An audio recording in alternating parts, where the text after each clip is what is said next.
Hello student, आपका स्वागत है पीएल इंस्टीट्यूट में। मैं हूं पन्नालाल बाणिया और आज अपन करने वाले एसएससी कांस्टेबल जीडी का 12 फरवरी 2025 को जो थर्ड शिफ्ट में पेपर हुआ था 4 बजे से 5 बजे के बीच में, उस मैथमेटिक्स पेपर का संपूर्ण एनालाइज। तो अभी तक आपने वीडियो को लाइक नहीं किया तो फटाफट वीडियो को लाइक कर दो, अपने दोस्तों के साथ शेयर कर दो और अभी तक आपने चैनल को सब्सक्राइब नहीं किया तो चैनल को फटाफट सब्सक्राइब करके साथ में जो बेल नोटिफिकेशन उसे भी ऑन कर लो ताकि वीडियो का नोटिफिकेशन आपको तुरंत मिले। अब देखिए, अब इसमें हम सारी अप्रोच सीखेंगे भाई, एग्जाम के अंदर टाइम मैनेज किया कैसे किया जाता है, कौन सी कहां पे शॉर्ट ट्रिक लगती है, सारी अप्रोच हम एक भी सवाल करेंगे। तो सारे चैप्टर, कौन कौन से चैप्टर से सवाल आए हैं, उन सारे चैप्टरों से हम रूबरू होंगे। अब देखिए, अब आपके सामने पहला सवाल आया है कि ए और बी अलग अलग तौर पर कार्य करते हुए क्रम से ए 18 दिन में कंप्लीट करता है, बी आपके 24 दिन में कंप्लीट करता है। ए कार्य शुरू करता है और लगातार 2 दिन काम करता है। ए काम शुरू करता है, पहले दिन भी ए करता है, दूसरे दिन भी ए करता है, तीसरे दिन कौन आता है? बी। लेकिन ए काम तीसरे दिन नहीं करता है। यह पैटर्न कार्य पूरा होने तक जारी रहता है। 2 दिन लगातार ए, फिर बी, फिर लगातार 2 दिन ए, फिर बी, इस प्रकार से काम चलेगा। तो कार्य कितने दिन में कंप्लीट होगा ये बताना। तो सबसे पहले इनकी एफिशिएंसी निकालेंगे। तो ए कितने दिन में काम कंप्लीट कर रहा है? तो ए आपके 18 दिन में, और बी कितने दिन में कंप्लीट कर रहा है? बी आपके कर रहा है 24 दिन में। अब 18 और 24 का हम क्या लेंगे? एलसीएम, टोटल वर्क यहां से निकलेगा। 18 और 24 का एलसीएम आएगा 72। 72 में 18 का भाग तो 4 बार जाएगा और 24 का भाग 3 बार जाएगा। इसका मतलब ए की एफिशिएंसी 4 यूनिट है, बी की एफिशिएंसी 3 यूनिट है। अब यहां से आपके काम करना स्टार्ट करता है। पहले दिन कौन करता है? ए। दूसरे दिन भी कौन करता है? ए। लेकिन तीसरे दिन कौन करेगा? बी। इसका मतलब 3 दिन में काम कितना कंप्लीट हो जाएगा? 3 दिन में आपके 4 4 8 3 11 यूनिट। अब दिन कितने हो गए? दिन आपके 3 हो चुके। लेकिन वापस चौथे दिन कौन आएगा? ए। फिर लगातार 2 दिन काम करेगा, फिर इसी प्रकार ये 3 का एक जोड़ा कंप्लीट तैयार होगा। 3 का जोड़ा हमें चलाना है, हमें पहुंचना है 72 के पास। 11 की टेबल जब बोलते हैं तो 72 के पास में कौन सा नंबर आता है? तो 11 छक्की 66, यानी इसको 6 बार बोलेंगे। तो इसको 6 से गुणा करोगे तो इसको भी आपको 6 से गुणा करना पड़ेगा, यानी दिन कितने हो जाएंगे? 18। 18 दिन में काम कितना कंप्लीट होगा? 11 छकड़ी 66, यानी 66 काम फिनिश हो जाएगा। अब काम शेष कितना रहेगा? काम शेष रहेगा 6 यूनिट। और आपके पास अब देखो 19वें दिन वापस कौन आएगा? 19वें दिन आपके आएगा कौन? 19वें दिन आपका आएगा ए, और कितना काम करेगा? 4 यूनिट। इसका मतलब काम 70 कंप्लीट हो जाएगा। अभी भी 2 यूनिट शेष काम है। और अगले दिन भी कौन आएगा? क्योंकि लगातार 2 दिन ए आ रहा है ना, इसका मतलब अगले दिन भी ए ही आएगा। और शेष काम तो 2 यूनिट रहा है, लेकिन वो एक दिन में कितने काम करता है? 4 यूनिट। इसका मतलब आधा दिन उसे और लगेगा, यानी 19 और आधा कितने हो गए? 19.5 दिन, यानी 19.5 दिन उसे कंप्लीट लगेगा। अब है आपके सामने दूसरा सवाल कि जिले की जनसंख्या, एक जिले की जनसंख्या कितनी है? 3,33,000, जिनमें से 2,13,000 पुरुष है, 71% जनसंख्या साक्षर है। 3,33,000 का 71% साक्षर है और 71% पुरुष साक्षर है। तो साक्षर महिलाओं का परसेंट बताना है। तो यहां से हम इनका रेशियो निकाल लेंगे, क्योंकि महिलाओं का परसेंटेज ही पूछा आपसे। तो यहां से 3 से 3 कैंसिल हो जाएगा। और किससे कैंसिल हो रहा है? ये आपके और 3 से कैंसिल हो रहा है। इसको जब आप काटोगे तो 111 बार कटेगा। ये आपके 7 तेरी 21 और 3 एकम 3। अब देखो यहां से टोटल जनसंख्या कितनी है? टोटल जनसंख्या तो आपके 111, जिसमें से मेल कितने हैं? मेल है आपके 71 है। तो फीमेल कितनी हो जाएगी? फीमेल आप इसमें से ये घटा दोगे तो ये आपके फीमेल कितनी बचेगी? 0 और 11 में से 7 गए तो 4, यानी 40 फीमेल है। अब देखो 71 का 71% साक्षर है। इसका मतलब 111 का आप क्या निकालोगे? 71%। 71% निकालोगे, सबसे पहले 70 प्लस 1 कर दोगे। 70 प्लस 1 करोगे 70, यानी 777, और लास्ट में लगा दोगे 0। फिर 1 से गुणा करोगे तो 111। अब यहां से जोड़ोगे तो 8, और ये कितने हो गए? ये आपके हो गए 8 और 7। 2 संख्या के बाद में पॉइंट लगाना पड़ेगा। 2 संख्या के बाद में पॉइंट अगर 71% निकाल रहे हो तो बट्टा में 100 आएगा ना। इसका मतलब 78.81 तो क्या है? पूरी जनसंख्या साक्षर है। अब 71 का 71%, यानी 71 का हमें 71% ही निकालना बट्टे 100। अब 71 को 71 से गुणा करोगे, इसका मतलब ये वर्ग याद करना है। 71 का वर्ग याद करना, और 71 का वर्ग याद करने की शॉर्ट ट्रिक क्या होती है? सबसे पहले आप क्या करो, 7 71 है ना आपके सामने, तो इस 71 में पहले 7 का स्कोर कितना होता है? 49। तो यहां से 49 लिख दो, और 1 का स्कोर कितना होता है 1, लेकिन आपको 0 1 लिखना है। अब क्या काम करना है, अब आपको फिर 7 को 1 से गुणा करोगे, 7 एकम 7, और 7 को फिर स्क्वायर है ना 2 से गुणा कर दोगे, 7 दूनी 14, तो यहां से आपको 14 यहां लिखना है, फिर इनको जोड़ दो, 1 4 9 और 1 10 और 4 1 5, यानी 50 41। 50 41 में जब 100 का भाग दोगे तो 50.41 आएगा।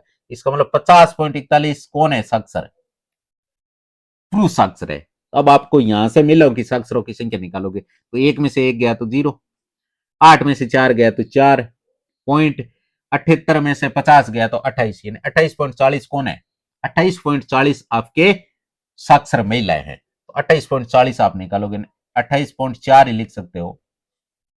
ये कितने में से, 40 में से इंटू 100। अब जिनसे कटते हैं उनसे काट दो, तो यहां से अगर आप पॉइंट हटाओगे तो यहां से 1 0 हट जाएगा, फिर 1 0 इस 0 से कट जाएगा। अब आपके सामने 284 में 4 का भाग देना, तो कितनी बार जाएगा, 7 चौक 84, 7 चौक 28 और 7 एकम 7, यानी 71% ही महिला साक्षर है। 71% ही महिला साक्षर है, यानी सबका मेल है वो 71%, 71% पुरुष साक्षर, 71% महिला साक्षर, और पूरी जनसंख्या का 71% साक्षर है। तीसरा सवाल है कि एक वर्गाकार मैदान का क्षेत्रफल आपको 252 वर्ग मीटर दे रखा है, इसका परिमाप आपको याद करना। तो आप देखो यहां से हम परिमाप याद करेंगे, आपको सबसे पहले दे क्या रखा है, आपको क्षेत्रफल दे रखा है, और वर्गाकार यानी वर्ग का क्षेत्रफल याद करने का सूत्र क्या होता है, वर्ग का क्षेत्रफल याद करने का सूत्र होता है भुजा स्क्वायर। भुजा स्क्वायर यानी भुजा गुणा भुजा, यानी भुजा स्क्वायर, जो आपको इसका मान दे रखा है कितना, 252। अब देखो यहां से आप क्या करोगे, यहां से इसके बनाओगे टुकड़े, यानी आप क्योंकि इधर से अगर इसको हटाओगे तो इधर क्या लग जाएगा, रूट लग जाएगा, यानी रूट 252 आएगा। अब 252 के आप करोगे टुकड़े, तो सबसे पहले एक तो टुकड़ा इसका 4 का हो जाएगा, और यूं 4 का भाग लगाओगे तो देखो 6 3 63, एक बन जाएगा 9 का, एक बन जाएगा 7 का, इसी प्रकार बनेगा। जिनका जोड़ा बाहर निकलता है उसका निकाल दो भाई, हमें तो भुजा याद करनी है, तो अगर भुजा याद करनी है तो यहां से भुजा क्या आ जाएगी भाई, एक तो 2 निकल जाएगा बाहर, इस 9 का 3 बार निकल जाएगा, और रूट है ये 7 अंदर ही रहेगा। इसका मतलब 3 दूने 6 रूट 7 क्या आ गई, भुजा। अब हमें क्या याद करना है, परिमाप, और परिमाप याद करने का सूत्र क्या होता है, 4 गुना भुजा। इसका मतलब 4 इंटू भुजा का मान कितना है, 6 रूट 7, तो 6 चौक 24 रूट 7 मीटर क्या आ गया, परिमाप आ गया, 24 रूट 7 मीटर। अब है आपके सामने चौथा सवाल के किसी मूलधन पर 2% की वार्षिक दर से 5 वर्ष की अवधि के लिए साधारण ब्याज है वो 191 रुपए, आपको मूलधन बताना है। सवाल वाला बोल रहा है कि साधारण ब्याज कितना है, 191 रुपए, लेकिन हम क्या बोल रहे हैं, 5 दूनी 10, यानी 10% है। इसका मतलब साधारण ब्याज बटे साधारण ब्याज क्या बन गया, जोड़ा। अब देखो, अब हमें याद क्या करना है, मूलधन, और मूलधन हमेशा आपस में कितने परसेंट होता है, 100%। इसका मतलब 100 से गुणा कर दोगे। अब 1 0 से 1 0 काट दो, और 191 को 10 से गुणा कर दो तो 1910 आएगा, यानी बी नंबर ऑप्शन राइट हो जाएगा। अब है आपके सामने पांचवा सवाल कि एक बेईमान दुकानदार अपने सामान को क्रय मूल्य पर बेचने का दावा करता है। वो बोलता है मैं सामान को क्रय मूल्य पर बेचता हूं, लेकिन वो सामान में क्या है, चोरी करता है। वो एक ऐसे वाट का उपयोग करता है जिसका वजन वास्तव में उस पर लिखे वजन से 37% कम है। यानी उस पर लिखा तो मान लीजिए भाई 100 है, लेकिन 37% का मतलब उस पर लिखा हुआ कितना है, 63 ही है। भाई लिखा हुआ तो 100 है, लेकिन वो वजन कितना है एक्चुअल में, 63। यहां से दुकानदार आपसे वादा करता है कि मैं 100 रुपए में वस्तु लाता हूं और 100 में ही कस्टमर को बेचता हूं, नो प्रॉफिट नो लॉस पे काम करता हूं। तो कस्टमर क्या है, खुश हो जाते हैं, कस्टमर खुश हो जाते हैं। लेकिन कस्टमर्स के साथ वो क्या करता है, बाट दिखाता है 100 ग्राम का, लेकिन वो सामान कितना देता है, सामान वो 37% कम दे देता है, यानी आपको 63 ग्राम ही देगा। इसका मतलब 1 ग्राम 1 रुपए का है, तो 63 ग्राम 63 रुपए का हुआ। इसका मतलब दुकानदार के खपत कितने रुपए, 63, और 63 से प्राप्त कितने कर रहा है, 63 से वो 100 प्राप्त कर रहा है। इसका मतलब यहां से वो 37 का लाभ कमा रहा है, किस पर, 63 पर गुणा 100। अब देखो इसको आप करोगे तो 3700 बटे 63 आएगा, और देखो सबके बट्टा में 63 है, इसका मतलब सभी ऑप्शनों में। अब आपको क्या करना, ऑप्शनों का यहां से, क्योंकि इसको पूरा सोल्व करोगे थोड़ा टाइम लगेगा, इसलिए आप एक काम करो, यहां से ही पता कर लो। यहां से पता कैसे, सबसे पहले इस मिश्र भिन्न को अगर सरल भिन्न में बदलोगे तो इसके लिए सबसे पहले हम इस संख्या को इससे गुणा करते हैं, फिर ये जोड़ते हैं, तो 7 3 21, 21 का मतलब इकाई के स्थान पे एक, एक में जब 6 जोड़ोगे तो आपके 7 आएगा, लेकिन यहाँ पर तो लास्ट में क्या ना जाए, 0, इसका मतलब ये ऑप्शन नहीं होगा। इसी प्रकार इसमें देखो, 3, 3 को 0 से गुणा करोगे तो 0, 0 में 2 जोड़ने पर 2, ये भी नहीं होगा। फिर 9, ये 9 तिरी 27, 27 में 7 जोड़ने पे 34, ये भी नहीं होगा। अब यहाँ से देखो 8 तिरी 24, 24 में 6 जोड़ने पर कितना होता है 30, इसका मतलब यहाँ से 0 आ रहा है, इसका मतलब डी नंबर ऑप्शन इसका 100% राइट है। अब है आपके सामने छठा सवाल कि समूह ए में 30 सदस्य, समूह बी में 76 सदस्य और समूह सी में 44 सदस्य। इन समूह के सभी सदस्य एक रेस्टोरेंट में गए। समूह ए, समूह बी, समूह सी के प्रत्येक सदस्य पर खर्च की गई औसत राशि है वो कितनी है, 249 रुपए, 168 रुपए और 498 रुपए। ए वालों ने 249 रुपए खर्च किए, बी वालों ने 168 रुपए खर्च किए और सी वालों ने 498 रुपए खर्च किए। प्रति सदस्य खर्च की गई कुल औसत राशि आपको बतानी है। तो यहां से ए का, सबसे पहले ए का निकालेंगे।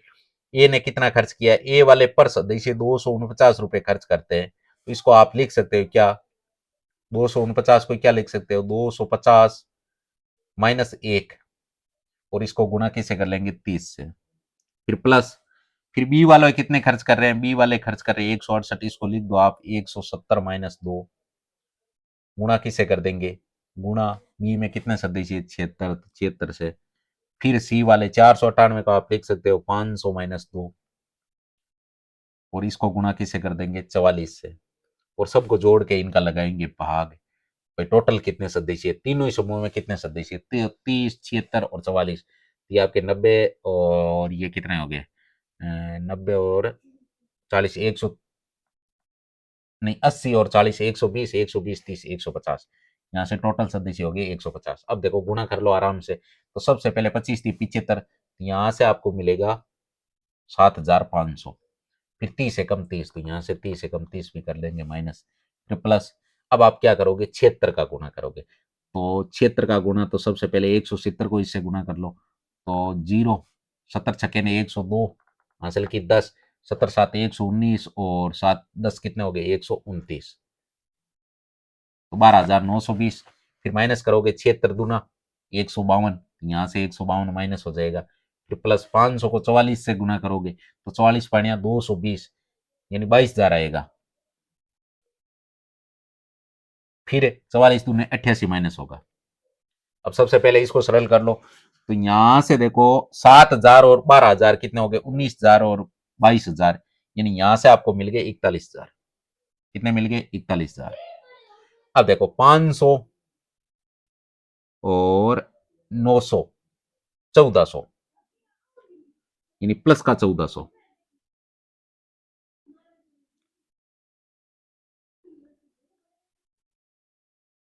देखो 30 तो है माइनस के, 20 है प्लस के, तो यहां से माइनस के 10 बच के, 1 मिनट, जैसे 9, 9 5 14, 14 में से 100 कम कर लो तो यहाँ 1300 ही बचो, तो देखो 30, 30 तो है माइनस के, 20 है प्लस के, यहां से माइनस के 10 बच गए, माइनस के 10 और माइनस के 50, माइनस के 60, माइनस के 60 और 2 माइनस के 62, माइनस के 62 और 88, 150, यहां से वापस जोड़ लेते हैं भाई, 30 तो किसके हैं माइनस के, 20 किसके हैं प्लस के, तो यहां से आपके माइनस के 10 बच गया। अगर माइनस के 10 आपने इसमें जोड़े, तो इसमें जोड़ने पे माइनस के 62 है, माइनस के 62 है, तो ये आपके कितने हो जाएंगे माइनस 70 80 150, तो यहां से माइनस के 150 हो जाएंगे। अब यहां से जिनसे कटते हैं उनसे काट दो, तो देखो 41 और एक 42,150, 42,150, इसमें भाग किसका देना 150 का, तो देखो 0 से 0 तो कट गया, अब 15 एकम 15, 15 दूने 30, 12, 1, 15 अटी 120 और 15 एकम 15, 281 आएगा, यानी ए नंबर ऑप्शन इसका राइट होगा। अब है आपके सामने सातवां सवाल के डेविड के दो पोते, डेविड के दो पोते कौन कौन है, रोजनी और अमित है, कौन कौन है, रोजनी और अमित है। 15 वर्षीय रोजनी को डेविड की संपत्ति से कुछ धनराशि मिलती है, और 16 वर्षीय, एक 15 साल का है एक 16 साल का है, अमित को बाकी धनराशि मिलती है।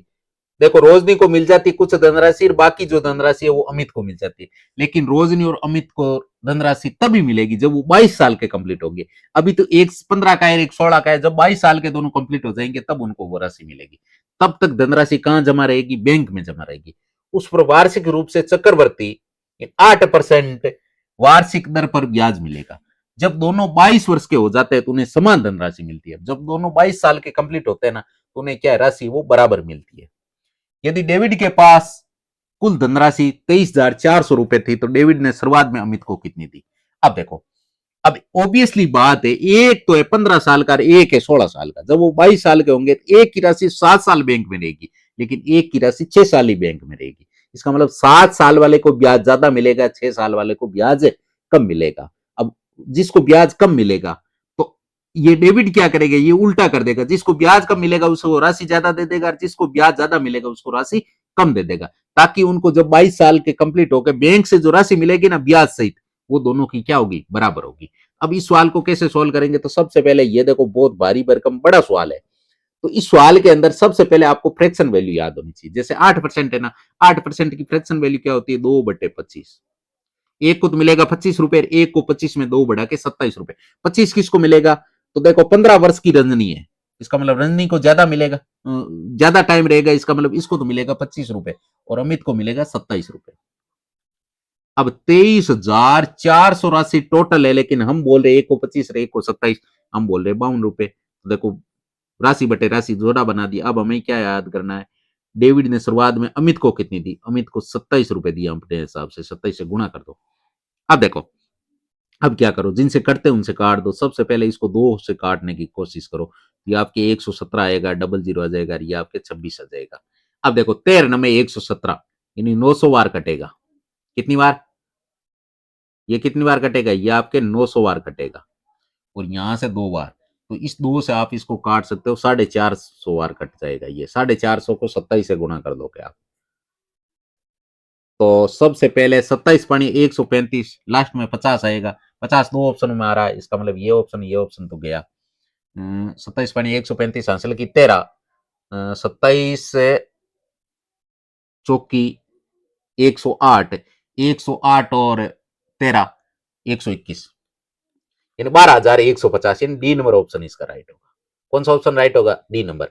अब है आपके सामने 8वां सवाल के, जब कोई वस्तु 4,000 में बेची जाती है तो अर्जित लाभ इस पर 2790 में बेचने वाली हानि का 10 गुना है।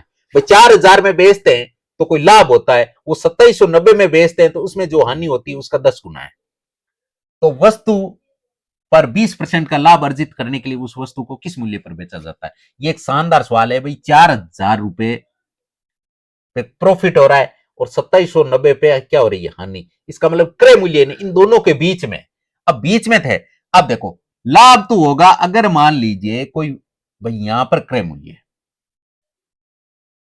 और यहां पर कुछ लाभ की राशि है, यहां पर क्या है? कुछ हानि की राशि है। तो ये हानि वाली राशि है ना, हानि वाली राशि और लाभ वाली राशि, लाभ वाली राशि इस हानि वाली राशि का 10 गुना है। इसका मतलब ये 10 यूनिट है। तो ये कितने यूनिट है? 1 यूनिट है, तभी तो 10 यूनिट है। 10 गुना का मतलब यही होता है।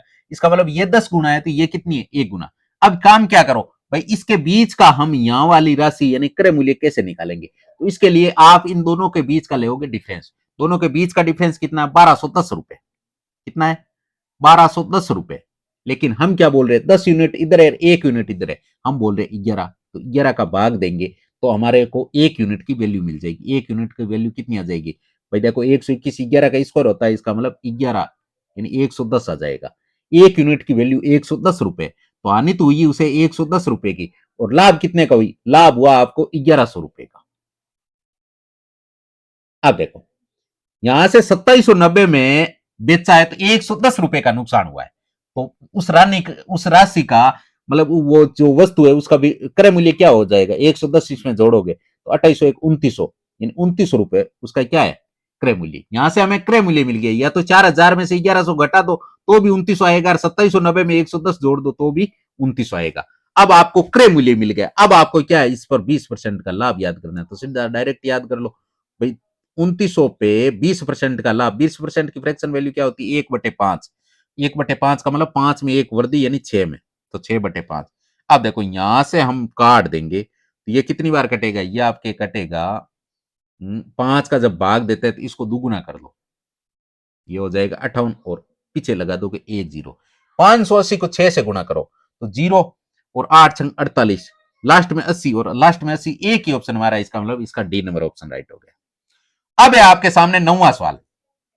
नौवां सवाल है आपके बोर्ड मास का। कौन सा रूल लगेगा इसमें, बोर्ड मास का। बोर्ड मास का अच्छे से रूल आपको याद होना चाहिए।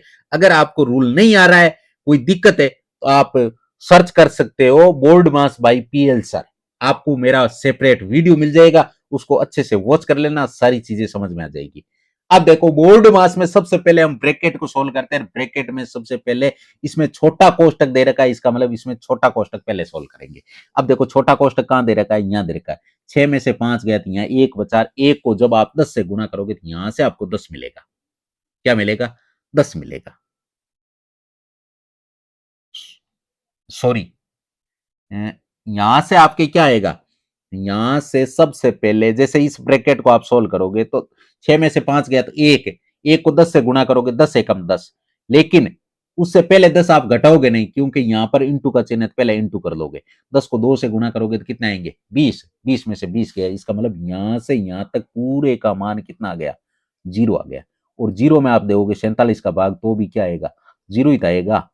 और 0 को जब 6 से गुणा करोगे तो यहां तक आपके आंसर 0 ही आ रहा है। अब 10 में 0 जोड़ोगे तो 10 आएगा।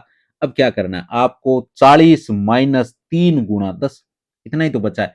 10 को 3 से गुणा करोगे तो यहां से 30 आ जाएगा। 40 में से 30 गया तो पीछे कितना बचा, 10, यानी इसका ए नंबर ऑप्शन राइट होगा। अब है आपके सामने 10वां सवाल कि एक व्यापारी अपने सामान का अंकित मूल्य उसके क्रय मूल्य से 60% अधिक अंकित करता है। उसका कुछ मूल्य है, उसकी कुछ राशि है, माना कि 100 रुपए, 100 रुपए वो 60 रुपए बढ़ा के लिखता है, 160 रुपए लिखता है। और वो अपने सामान पर 25% की छूट देता है, पहले बढ़ाता है फिर छूट देता है, तो उसका लाभ प्रतिशत बताना है। तो सबसे पहले जैसे 60% है, तो 60% का मतलब क्या होता है, 60% की फ्रैक्शन वैल्यू क्या होती है, 3/5, यानी 5 की वस्तु पे वो 3 बढ़ा के 8 अंकित करता है। फिर क्या करता है, 25% की छूट देता है। 25% की फ्रैक्शन वैल्यू क्या होती है, 25% की फ्रैक्शन वैल्यू होती है 1/4, यानी 4 की वस्तु पे 1 की छूट देके वो 3 में बेचता है। तो यहां से इनको कर लो इंटू, ये तो आपके क्रय मूल्य हो जाएगा, ये आपके विक्रय मूल्य हो जाएगा। 4 पंजे 20 और 8 3 24।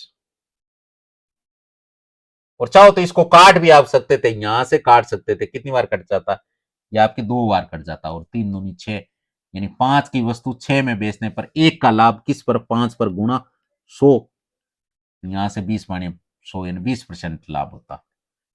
कितना होता, 20%। और वैसे अगर इस फ्रैक्शन को भी आप अगर इसको भी काट सकते थे 5 4 के पाड़े से, तो यहां से 5/6 ही आता।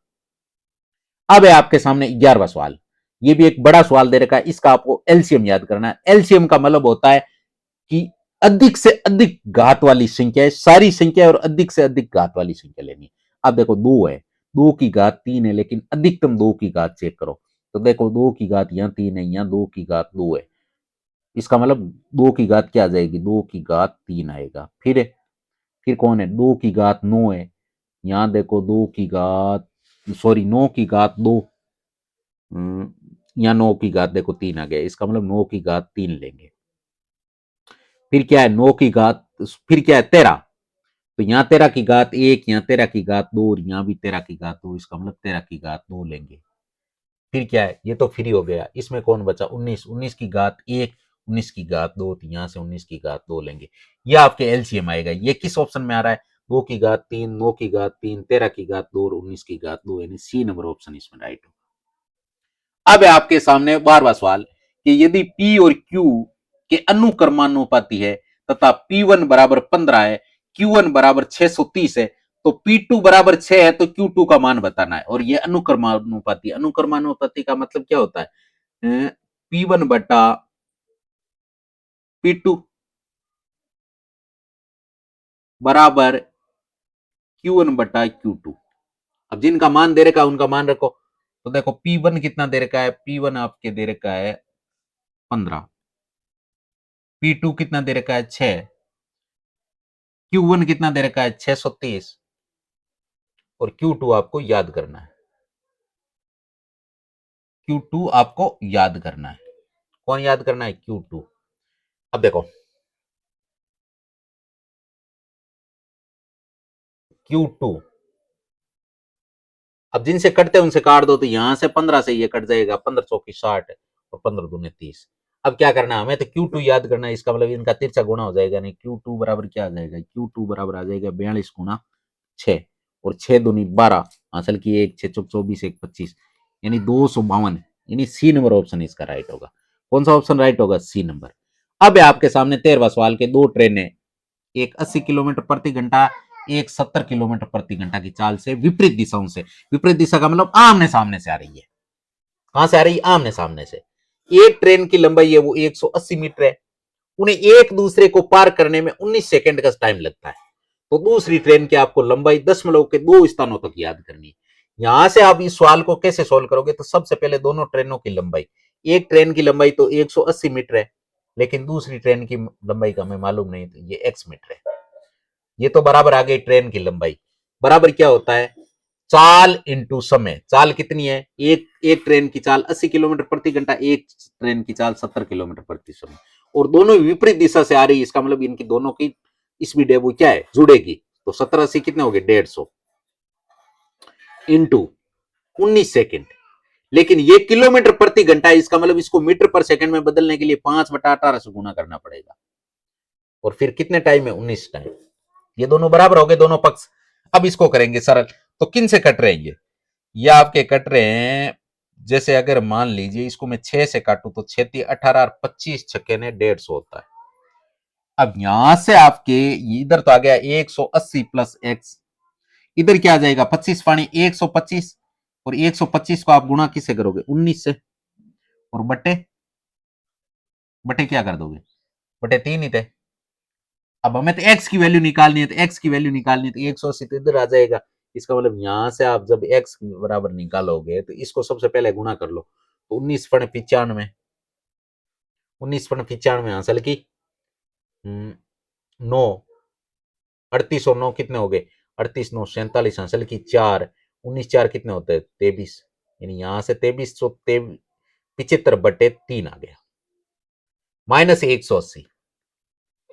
अब देखो इसके बट्टा में कुछ नहीं, एक लगा दो। अगर 3 एलसीएम लोगे तो इसको 3 से गुणा करना पड़ेगा। इसका मतलब 2375 में से 540 घटाओगे, एक्स बराबर क्या आ जाएगा? 2375 माइनस 540/3। अब ये घटाओगे आप, तो ये घटाओगे तो आपके सामने क्या वैल्यू आ जाएगी? यानी 75 में से 40, तो यहां से तो आपके 35 बच गया, और यहाँ आपके 1800 बच गया। 1835 में 3 का भाग दोगे तो कितनी बार जाएगा? 6×3 = 18, और 3 एकम 3, और फिर 3 एकम 3, 611, 611.66 आएगा। इसका आंसर कौन सा आएगा? 611.66। अब है आपके सामने 14 सवाल के, वह सबसे छोटी संख्या कौन सी है जिसमें 5 की वृद्धि करो? वह छोटी से छोटी संख्या जिसमें 5 की वृद्धि करने पर 18 का, 30 का और 36 का और 24 सबका भाग जाता है। ऐसा नंबर आपको यहां से ढूंढना। यहां से आप ढूंढो तो आप इसमें क्या करो? 5 5 पहले क्या है भाई? 5 की वृद्धि थी, इसका मतलब सब में 5 5 जोड़ो, सब में 5 5 जोड़ लो, वो नंबर यही तो मिलेगा आपको। इसमें 5 5 जोड़ ही लो ना। यह तो आपके 355 हो गया, यह आपके 360 हो जाएगा, यह आपके 365 हो जाएगा, और यह आपके 370 हो जाएगा। अब देखो यहां से आपको ऐसा नंबर ढूंढना है जिसमें तीनों का भाग जाए। तो 355 में नहीं जाएगा, क्योंकि यहां पर 30 है, और 30 के मल्टीप्लाई में हमेशा जीरो आना चाहिए, लास्ट में इकाई के स्थान पे जीरो आना चाहिए। इसका मतलब पहला ऑप्शन और तीसरा ऑप्शन दो तो नहीं होंगे। अब दो ऑप्शनों में से होगा, कौन सा होगा? बी होगा या सी, बी होगा या डी होगा? कौन सा होने की संभावना? देखो 18 का भाग 36 में जाता है, 18 का 360 में 30 का भी भाग जाता है, 360 में 36 का भी भाग जाता है, 24 का भी भाग जाता है। इसका मतलब इसका बी नंबर ऑप्शन राइट होगा। 370 में न 18 का जाता है, न 30 का जाता है, न 36 का जाता है, नहीं 24 का जाता है। इसका मतलब इसका बी नंबर ऑप्शन राइट होगा। अब आपके सामने 15वां सवाल। एक कस्बे की वर्तमान जनसंख्या है वो कितनी? 1 लाख है, तथा जो प्रति वर्ष 25% की दर से बढ़ रही है। 3 वर्ष पूर्व तथा 2 वर्ष पूर्व की जनसंख्या में आपको अंतर बताना। तो सबसे पहले 1 लाख जनसंख्या अभी कितनी है? 1 लाख है। तो 3 साल पहले कितनी थी? यानी ये 25% की दर से बढ़ रही है। इसका मतलब 3 साल पहले कितनी थी, 3 साल पहले कितनी थी, तो 3 साल पहले की अगर हम जनसंख्या देख जाते हैं तो बढ़ रही है कितने परसेंट से, 25% से। 25% की फ्रैक्शन वैल्यू क्या होती है, 25% की फ्रैक्शन वैल्यू होती है 1/4, यानी 4 में 1 बढ़ के 5 हो रही है। जो जो साल बढ़ता जा रहा है इसका मतलब 4 से 5 वैल्यू हो रही है। इसका मतलब अभी वर्तमान में 5 है, तो पहले साल कितनी थी, 4। तो ये आपके 3 साल के लिए तो 3 बार गुणा हो जाएगा 4/5 से, 3 बार गुणा हो गया। और 2 साल के लिए 2 बार गुणा हो जाएगा। अब देखो इस पार्ट में से, दोनों में से आप डिफरेंस निकालोगे ना, तो ये पार्ट तो आपके कॉमन आ जाएगा। कौन सा भाई, 1 लाख गुणा 4×16/25, ये पार्ट तो आपके कॉमन आ जाएगा, ये तो बाहर कॉमन आ जाएगा। और जब हम भाग देंगे किसमें, ये पहले लेंगे 2 साल का, 2 साल में अगर इसका पूरा का पूरा भाग, पूरा पूरा भाग 1 बार जाएगा, यहां तो आपके 1 आएगा माइनस। दूसरे पार्ट में जब भाग देंगे 3 वाले में, 3 वाले में तो ये तो पूरा कट जाएगा और ये 4/5 आपके बच जाएगा। अब यहां से आप चाहो तो काट भी सकते हो, तो यहां से देखो 1 लाख इंटू 16/25 इंटू इसका लेंगे एलसीएम, और इसका एलसीएम कितना आएगा, एलसीएम आएगा आपके 5। अब देखो 5 में 1 का भाग 5 बार, 5 एकम 5, 5 में से 4 गया तो 1, तो यहां से पूरा 1/5 आया।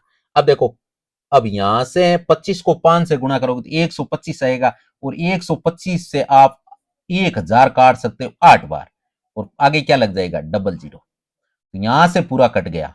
अब क्या करना है, अब इसको करना है गुणा, भाई 800 को 16 से गुणा करना है।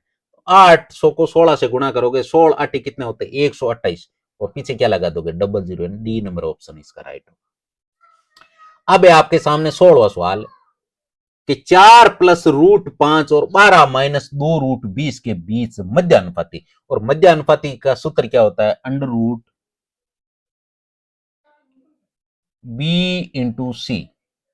बी इंटू सी का मतलब बी ये है और सी ये है, सॉरी बी ये है सी ये, इन दोनों को आपस में इंटू करना है। तो सबसे पहले रूट में संख्या बाद में लिख लेंगे, सबसे पहले एक काम करो, इनको गुणा करो। 12 को 4 से गुणा करने पे 12 चौको 48, फिर इस 4 को इससे गुणा करेंगे तो माइनस के 4 दूनी 8, और यहां पर रूट के अंदर क्या पेक है, रूट के अंदर आपके पेक है 4×5, यानी 4 का तो बाहर आ जाएगा 2, और रूट के अंदर 5 पेक रह जाएगा। फिर आप इस √5 को इससे गुणा करोगे तो कितना आएगा, 12√5। इसको इससे गुणा करोगे तो ये कितना आ जाएगा, माइनस का 2√5 √20, 20 पानी 100, यानी √100 आ जाएगा। भाई 2 के तो 2 है ही, और √100 आ जाएगा। √100 का मतलब इंटू 10। अब देखो 48 में से सबसे पहले आप 10 दूने 20 घटाओगे तो पीछे कितना बचेगा, 28। यहां से तो 28 आ जाएगा। माइनस के 8 दूनी 16 √5, ये तो माइनस का है, ये प्लस का है, यहां से आपके माइनस का 4 बचेगा, माइनस का 4 √5 बचेगा। और इस पूरे के ऊपर सबसे पहले एक काम करो, सबसे पहले इसमें से आप कॉमन ले लो। इन दोनों में से भी कॉमन आ रहा है, कौन कॉमन आ रहा है, 4 कॉमन आ रहा है। अगर 4 का भाग इसमें दोगे तो ये तो भाग आपके 7 बार जाएगा, और इसमें 4 से 4 कट जाएगा, √5 बचेगा। और इस पूरे के ऊपर क्या है, अंडर रूट है, क्योंकि ये तो पहले से ही चल रहा है ना। अब अंडर रूट है तो अंडर रूट से बाहर कौन कौन निकलेगा, अंडर रूट से बाहर 4 निकलेगा, 4 का बाहर निकल के 2 हो जाएगा, और बाकी सारा का सारा रूट में पेक रहेगा, यानी 7 माइनस √5, यही आंसर आएगा। तो ये आंसर किस ऑप्शन में सेट हो रहा है, ये आंसर आपके बी नंबर ऑप्शन में सेट हो रहा है, इसका मतलब इसका बी नंबर ऑप्शन राइट है। अब है आपके सामने 17वां सवाल के आयुष अपनी कार से चंडीगढ़ से लुधियाना तक की यात्रा 77 किलोमीटर प्रति घंटा की चाल से तय करता है। भाई चंडीगढ़ से लुधियाना है वो 77 किलोमीटर प्रति घंटा की चाल से जाता है, और 63 किलोमीटर प्रति घंटा की चाल से वापस आता है। इसका मतलब जाते टाइम आते टाइम दूरी बराबर हो गई, इसका मतलब दूरी कांस्टेंट है। यदि चंडीगढ़ और लुधियाना के बीच की दूरी आपको 97 किलोमीटर दे रखी है, लेकिन इसका कोई मतलब नहीं है, ये केवल कंफ्यूज करने के लिए दी। क्योंकि दूरी हम काम ही ले लेंगे। पूरी यात्रा के दौरान आयुष की औसत चाल बतानी है। औसत चाल अगर दूरी कांस्टेंट है, भाई जिस दूरी में जा रहे हैं उस दूरी से ही वापस आ रहे हैं, तो इस टाइप के सवाल के अंदर आपका सूत्र लगता है 2 गुणा a इंटू बी, यानी 2 गुणा ए कितने में किसको मान लो, पहली दूरी को, यानी 77 गुणा 63 बटा इन दोनों दूरियों का प्लस 77 और 63 को जोड़ोगे तो 80 और 60 140। अब जिनसे कटते हैं उनसे काट दो, या 2 से ये काट दोगे आप 70 बार कट जाएगा, और फिर काटोगे 7 से, 7 से इसको काटोगे तो 11 7 77, और ये आपके कितनी बार कटेगा, ये आपके कट जाएगा 10 बार। अब 63 को 10 से गुणा करोगे 630 आएगा, और 630 और 63 एकम 63, यहां से कितना हो जाएगा 693। अब 693 में अब 10 का भाग दोगे तो एक संख्या छोड़ के पॉइंट लग जाएगा, यानी 69.3%, यानी 69.3 की क्या होगी, औसत चाल होगी उसकी। अब है आपके सामने 18वां सवाल के मूल्यांकित, इसको सरल करना है। यह आपकी सिंप्लीफिकेशन का सवाल है। इसमें सबसे पहले भाग सरल करेंगे, फिर गुणा, फिर जोड़, फिर बाकी। यहां से माइनस का 9, यहां से माइनस के 60 में माइनस के 15 का भाग देंगे तो यहां से प्लस का 4 मिलेगा, प्लस माइनस माइनस का 4, फिर माइनस प्लस माइनस, और 9 3 27, तो तीनों ही माइनस की वैल्यू आ गई, तो तीनों को जोड़ लो और माइनस में आंसर लिख दो। 27 4 31 9 40, यानी माइनस का 40, यानी इसका ए नंबर ऑप्शन राइट होगा। अब है आपके सामने 19वां सवाल कि एक कर्मचारी का वेतन पहले 8% बढ़ाया जाता है, फिर 8% घटाया जाता है, तो उस वेतन में कितने प्रतिशत, पहले कोई चीज को बढ़ा रहे हैं, पहले क्या बढ़ा रहे हैं, बढ़ा रहे का मतलब चढ़ाई में चढ़ रहे हैं। अब यहां से प्रेशर लगा रहे हैं, चढ़ाई में अगर मान लीजिए कोई चढ़ाई में अपन चढ़ते हैं तो हमें ताकत ज्यादा लगती है। अब कितनी एनर्जी हमने खपत की है, अब वापस ऊपर टोकी पे जाने पे उसी एनर्जी, जैसे मान लीजिए यहां पे जितनी एनर्जी खपत की है ना, उतनी एनर्जी ऊपर से लगाएंगे तो नीचे आने में आसानी हो जाती है, तो नीचे आते आते इस पॉइंट से थोड़े आगे चले जाते हैं। ये पॉइंट है ना, इस पॉइंट से भी हम क्या चले जाते हैं, आगे चले जाते हैं, और इस पॉइंट से जब हम आगे चले जाते हैं तो इसका मतलब हम लॉस में पहुंच जाते हैं, क्योंकि यहां पे 0 पॉइंट है, लेकिन हमने तो 0 से ही आगे फेंक दी ना बॉल को। एक बॉल को ऊपर फेंकते एक ऊपर से नीचे फेंकते ना, तो नीचे जितनी एनर्जी लगती है तो वो इससे माइनस में चली जाती है, इसका मतलब यहां से हमेशा लॉस होता है। ये बात हमेशा ध्यान रखना, पहले ऊपर फेंकी सेम रेट से और सेम ही रेट से नीचे आई है तो इसमें नुकसान हुआ, लेकिन नुकसान कितने का हुआ, सबसे पहले 8 ऊपर फेंकी 8 नीचे फेंकी थी, ये तो आपके बराबर हो गया, 8 से 8 तो चला गया। लेकिन इसमें डिफरेंस किसका आएगा, 8 फेंकी 8, तो 8 को 8 से गुणा करो तो कितना आते हैं 64, और फिर 100 का भाग लगा दो तो 0.64 आएगा। भाई 8 को आप 8 से गुणा करोगे फिर 100 का भाग लगाओगे तो 8 8 64, और 64 में 100 का भाग लगाओगे तो कितना आएगा 0.64%, यानी बी नंबर ऑप्शन इसका राइट होगा। अब है आपके सामने 20वां सवाल कि एक हवाई जहाज 1320 किलोमीटर दूरी, 1760 किलोमीटर दूरी और 2095 किलोमीटर की दूरी क्रम से 528 किलोमीटर, 352 किलोमीटर और 419 किलोमीटर प्रति घंटा की चाल से तय करती है। 3 प्रकार की दूरी है, तीनों ही अलग अलग दूरी से तय की जाती है। इसकी एवरेज चाल बतानी है आपको, एवरेज स्पीड बतानी है। एवरेज स्पीड याद करने का फॉर्मूला क्या होता है, कुल दूरी बटा कुल समय। कुल दूरी और कुल समय कितना होगा, कुल दूरी में कुल समय का भाग देंगे तो हमें एवरेज स्पीड मिल जाएगी।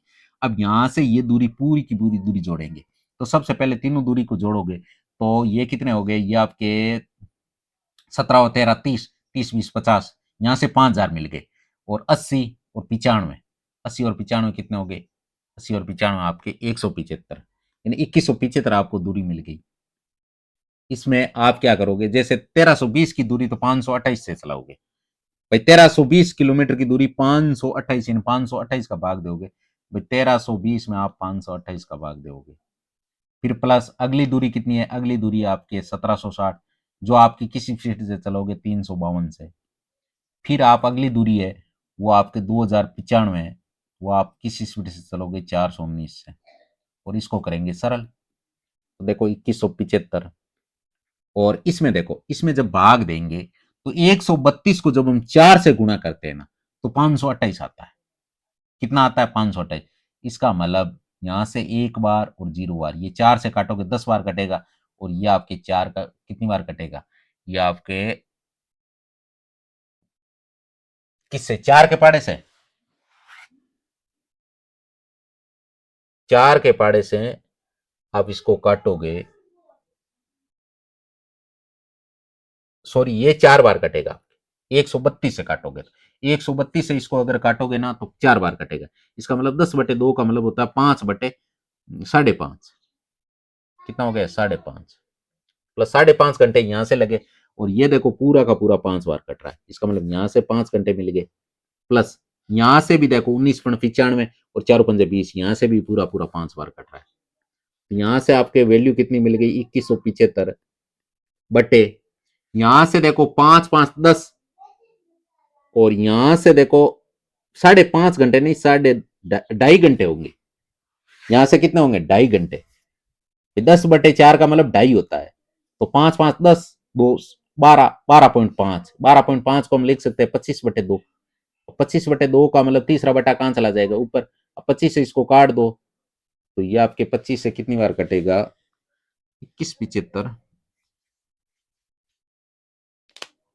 इस सवाल के अंदर मिस्टेक की हमने।